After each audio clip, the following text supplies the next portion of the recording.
السلام عليكم ورحمة الله تعالى وبركاته. مقعي وفارع عبد السلام waxaan rabaa halkan baaq inaan uga diro nimanka gaalka isku dilay aan la tuso waxayna badeen halkan waxaan aad u jeedo baad ma waa baraf gaarigaana wataa way dhaqaaq la yahay baashaana ku xiraya waxaan rabaa inaan ku tuso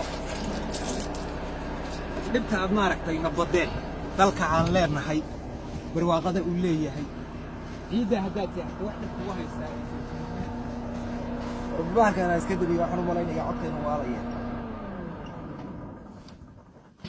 كارين على ملايين يعطي نوالية ملايين ياه. مقعي وفرح عبد السلام وحنا هينك الصومالي وعقل حن وحنا ربعنا منك قال كعي يسكدر إن أم باق عنو درو. أنا تصه وحين بدأ. إسدلك إنه وحنا دري. كارين أنا والله واقف ليش وأنا قاعد وعي. أنت كارين يسكدر. أنا قاعد مارك تكفية.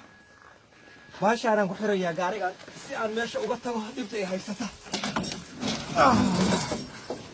walaalle anigu waxaan ogaaday inaan adiga ka aqli xumahay aqli xumadayda waxay waday inaan bariiskayga la dagaalamo oo baxalkaan meeshaas aan ka shaqeeyo in baday adigana aqli fiicinaadaadu waxay ku tusay halla waxaan iyo rag baad ka dhacaysaa wallahi afcil baad ka dishay isku beeltiidii anigu halkaan waxaan la dagaalamayaa luqmatul cayshkayga la dagaalamayaa meesha adigu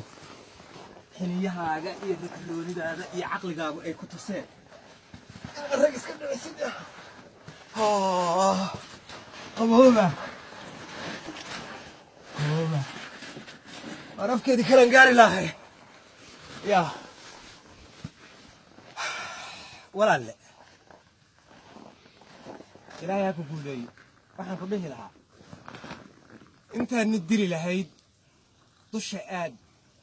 oo dhagax doono qisa yar baan kuu sheegayaa hadda ka hor baa maaragtay qabiilo Soomaaliyeed isdilaya baanin waxaa la yiri wareerkii waa la lahayo afar baa ka dhimatay maaragtay waxa weey soo gurmo markaas yiri wareerda reerka aynu la dagaalamayno inta qoryaha meesha dhigno maryaacda xiraan ilma reero nadaaya aan raano qoryahana qaad markaas yiri war waxa naga yeeli maayaan sayr inta qoryaha ka tagaan buu yiri marka qoryaha intaan meesha dhigtiin oo aan ka tagno